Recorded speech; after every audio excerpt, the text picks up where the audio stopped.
सिलीगुड़ी में दोस्ती हुई और देहरादून में कत्ल। एक ऐसा मर्डर केस जो इस समय देहरादून में चर्चा का विषय बना हुआ है और जिसकी वजह से राजधानी थर्रा उठी है। हालांकि देहरादून पुलिस ने इस केस को 24 घंटे में इसका खुलासा किया है। और अधिक बातचीत के लिए हमारे साथ मौजूद हैं देहरादून के एसएसपी दलीप सिंह कुंवर जी। उनसे बात करते हैं। सर, 24 घंटे में इस केस का खुलासा किया, आपको कैसे लीड मिली और कैसे पता चला इस केस के बारे में? क्या सूचना आपके पास सबसे पहले आई थी? हमारे थाना पुलिस को सुबह 7:30-8 बजे इस घटना की जानकारी मिली थी और तत्पश्चात हमारी टीम वहाँ गई। हमारे एफएसएल की टीम वहाँ पर चली गई थी। तभी से हम लोग इसके जांच पड़ताल कर रहे थे।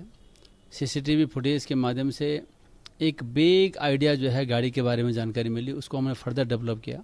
डेवलप करने के पश्चात जब हमने इसके नंबर को और फर्दर डेवलप किया तो उस पर एक गाड़ी का नंबर क्लियर हुआ और फिर उससे हमको फिर फर्दर लीड मिली और तब हम जाकर के इस मामले को वर्कआउट कर पाए हैं।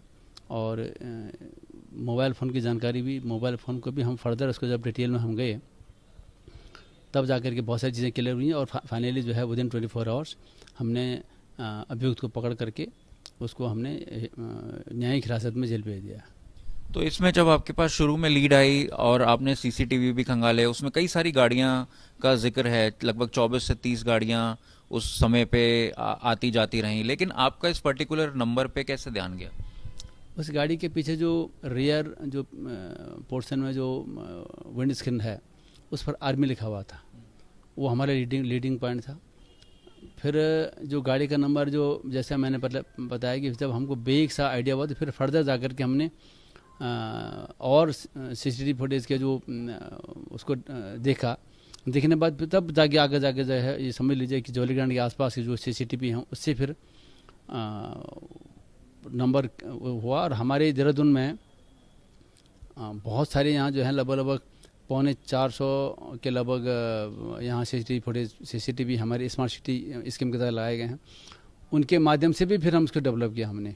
उसके घटना से 2-3 दिन पहले का मूवमेंट का तब क्लियर हुआ और मूवमेंट का पूरा हमारे यहाँ उसका चार्ट हमको मिला कि ये गाड़ी कहाँ कहाँ गई थी। उस गाड़ी के फिर उससे भी हमको इसका जो एग्जैक्ट लोकेशन कहाँ कहाँ गई थी और यहाँ इस जहाँ पर घटना स्थल तो वहाँ पर कितने बजे पहुँची है। फिर उसको जब हमने वो इस्टेब्लिश हो गया तो फिर हमने इसका मोबाइल नंबर ट्रेस आउट किया, उसका भी हमने CDR निकाल डिटेल निकाला। फिर फर्दर जाकर के फिर उसके जो जितने भी कहाँ कहाँ कॉल किया था उसने उसको भी डेवलप करते पूछताछ हुई, तब जाकर के इसको बदमाश को हमने अरेस्ट किया। तो ये आपको लीड कैसे मिली? जैसे कि शुरू में बताया जा रहा था कि जो लड़की है उसकी शिनाख्त नहीं हो पाई थी और फैमिली से भी संपर्क नहीं हो पाया था। उसके बाद जिस तरह से पुलिस टीम आपने डेवलप करी और अलग अलग शॉपिंग कॉम्प्लेक्सेस में भी गए और चीज़ों को खंगाला, उसके बाद अभी आपने जिक्र किया है कि गाड़ी पर आर्मी का स्टिकर था। तो ये सारी लीड्स आपको कहाँ से मिली? उसमें एक चीज़ आपको बता दूं कि जो ये मृतका कपड़ा पहनी हुई थी, एक सिंगल पीस जो आपका स्कर्ट टाइप का वो नुमा वो ड्रेस था, उसमें जो मेरे ख्याल से लगभग 2-2.5-3 महीने के लगभग पहले खरीदी गई थी। और उसको उसका जो उसमें एक बार कोड था, वो बार कोड के माध्यम से भी हमने जानकारी की। जूडिया कंपनी का एक जो है वो प्रोडक्ट है, उसके माध्यम से भी हमने उसको फर्दर डेवलप किया। तो डेवलप करने पर जानकारी मिली कि केवल बहुत 3-4 पीस वो बिके थे। फिर हमने कौन सी दुकान में बिके थे उसको डेवलप करके फिर वो एक बेग सा आइडिया वहाँ पर भी इस्टेब्लिश हुआ।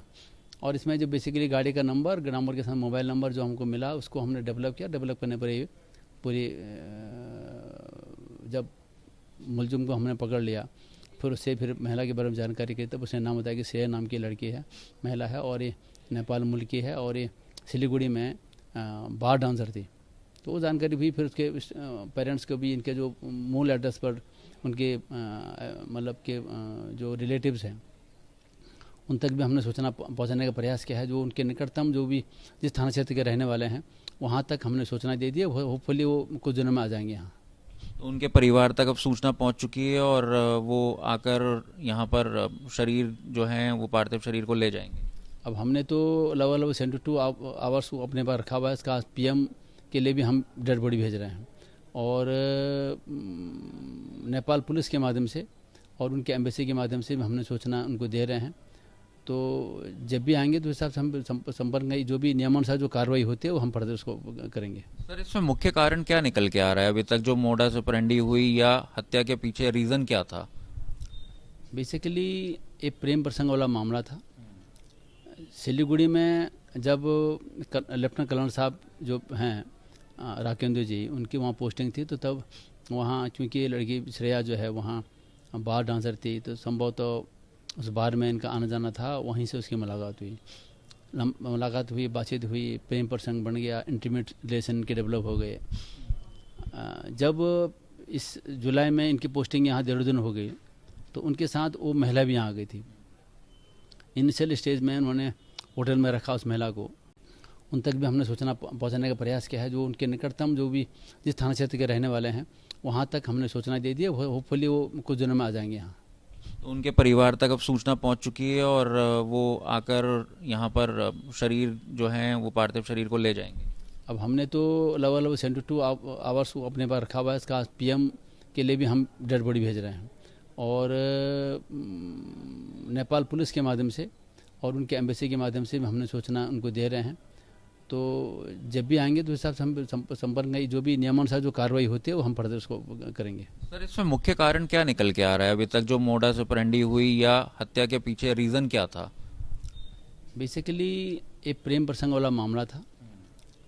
सिलीगुड़ी में जब लेफ्टिनेंट कर्नल साहब जो हैं राकेंद्र जी, उनकी वहाँ पोस्टिंग थी, तो तब वहाँ चूँकि लड़की श्रेया जो है वहाँ बार डांसर थी, तो संभव तो उस बार में इनका आना जाना था, वहीं से उसकी मुलाकात हुई, बातचीत हुई, प्रेम प्रसंग बन गया, इंटीमेट रिलेशन के डेवलप हो गए।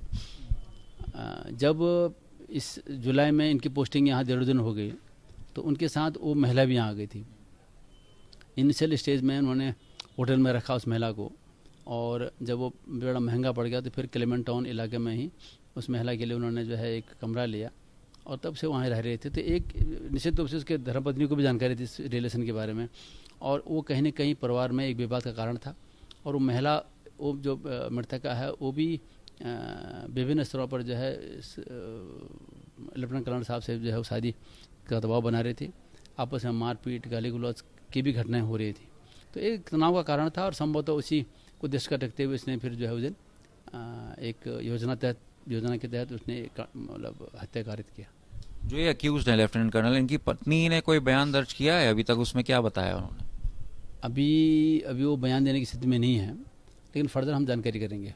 उनके परिवार में और कौन कौन है, कुछ पता चल पाया? अब हम उसको, हमारी टीम, क्योंकि अभी एकदम उस हालत में नहीं है, वो 1.5 साल का बच्चा है और अब ज़रा चीज़ें नॉर्मल हो जाएंगे तो हम उनसे भी जानकारी कर लेंगे। इसमें और पुलिस आगे क्या कार्रवाई कर रही है? क्या एक ही व्यक्ति मौजूद था जो जिसने कत्ल किया है, जिस पे कत्ल का आरोप है, या और लोग भी थे? इस एंगल को भी खंगाला जा रहा है? नहीं, उसमें तो हमारी अभी तक की विवेचना में केवल यही इसमें इन्वॉल्व है, यही इससे अफेक्टेड भी था और ये उसकी प्लानिंग थी। 9 तारीख को जब वो अपने घर से निकलता है उस महिला को लेकर के, पहले बाहर में गया, वहाँ शराब पीने के बाद उस महिला, जैसे उसने बताया है कि वो महिला ने कहा कि मेरे को हाईवे में ड्राइव में ले जाओ, वहाँ जा कर के उसने शारीरिक संबंध बनाने का दबाव बनाया और उसी के तहत जो है महिला ने दबाव बनाया और उसी तहत जो है वहाँ पर जंगल में ले गया और वहाँ पर उनकी आपस में कहासुनी हुई और हथौड़ा इस गाड़ी में रखा हुआ था ऑलरेडी, और उस हथौड़े से उसने फिर वार किया और उसकी हत्या कर दी। पोस्टमार्टम रिपोर्ट में अभी तक क्या निकल के आया है? क्या सिर्फ ये हथौड़ा से जो इंजरी है इसकी वजह से मौत हुई है या और कोई भी कारण है? और क्या चीज़ निकल के आई है पोस्टमार्टम? पीएम रिपोर्ट मेरे पास अभी नहीं आया है, मैं जानकारी करता हूँ। तो वो कहीं ना कहीं जो है वो जो ब्लंट ऑब्जेक्ट से जो है उसको जो हेड इंजरी है उसे उसकी डेथ होने का कहीं इंगित किया होगा, मेरे को जहाँ तक लगता है। लेकिन मेरे पास अभी पीएम रिपोर्ट नहीं आया। पुलिस आगे इसमें और क्या कार्रवाई कर? इसमें ऑलमोस्ट हमने सब काम कर लिया है। जो भी एक जो मूल बातें थी उसको हम फर्दर, क्योंकि इस गाड़ी में जीपीएस सिस्टम लगा हुआ था, उसके बारे में उनके परिवार से हम खंगालेंगे, जानकारी करेंगे और मोटा जो है जो भी मर्डर से संबंधित जो मिस्ट्री थी तो वो लगभग सारे फैक्ट्स हमारे पास आ गए हैं और इसमें उसको फर्दर बात करेंगे। ज़रा जो भी हमारे जो डिजिटल साक्ष्य हमको उपलब्ध हुए हैं उसको भी, उसके तहत जो भी एक लीगल कार्रवाई होती है हम करेंगे और इसमें ऑलमोस्ट सब काम हो गया। सेना को इस बारे में जानकारी दे दी गई है? उनको भी हम बता दिया गया, उनके सारे अधिकारियों को लिखा पढ़ी में भी, और वैसे भी ऑलरेडी उनके संज्ञान में है। और जब हम 10 तारीख को वहाँ गए थे, तो रात को गए थे, हमारी टीम गई थी, तो उन्होंने, सेना ने बहुत कोऑपरेट किया। इसमें अभी कोर्ट में क्या जुडिशियल कस्टडी में भेजा है या अभी रिमांड पे लिया है पुलिस ने और पूछताछ के लिए? रिमांड पर लेने का कोई औचित्य अब है नहीं। सारा चीज़ें हमने रिकवर कर ली हैं, गाड़ी रिकवर कर लिया, जिस आला कत्ल से उन्होंने मर्डर किया था वो रिकवर कर लिया है। खून आलूदा कपड़े जिस अभियुक्त के थे वो हमने बरामद कर ली हैं। और एक अलग चीज़ हमने, अब जो भी मतलब इस अभियोग से संबंधित जितनी भी चीज़ें थी हमने रिकवर कर लिया है। उसको हमने बाकायदा उसको नियमानुसार सील करके उसको हमने फर्दर इसको एग्जामिनेशन के लिए हम संबंधित जो भी सक्षम FSL हमारा है वहाँ भेज रहे हैं। ठीक है, बहुत बहुत धन्यवाद। तो SSP दिलीप सिंह कुंवर जी का कहना है कि लगभग सारी चीज़ें और सबूतों को इकट्ठा कर लिया गया है और 24 घंटे के अंदर इस केस को सॉल्व किया है देहरादून पुलिस में। और काफ़ी दर्दनाक ये एक मर्डर केस है जिसमें कैसे सिलीगुड़ी में एक लेफ्टिनेंट कर्नल की एक बार डांसर से दोस्ती होती है और वो देहरादून आते हैं, और जब लड़की दबाव बनाती है लेफ्टिनेंट कर्नल पर तो उसको मौत के घाट उतार दिया जाता है। अभी इन्वेस्टिगेशन में ये चीज़ें सामने आई हैं, इन्वेस्टिगेशन जारी रहेगी।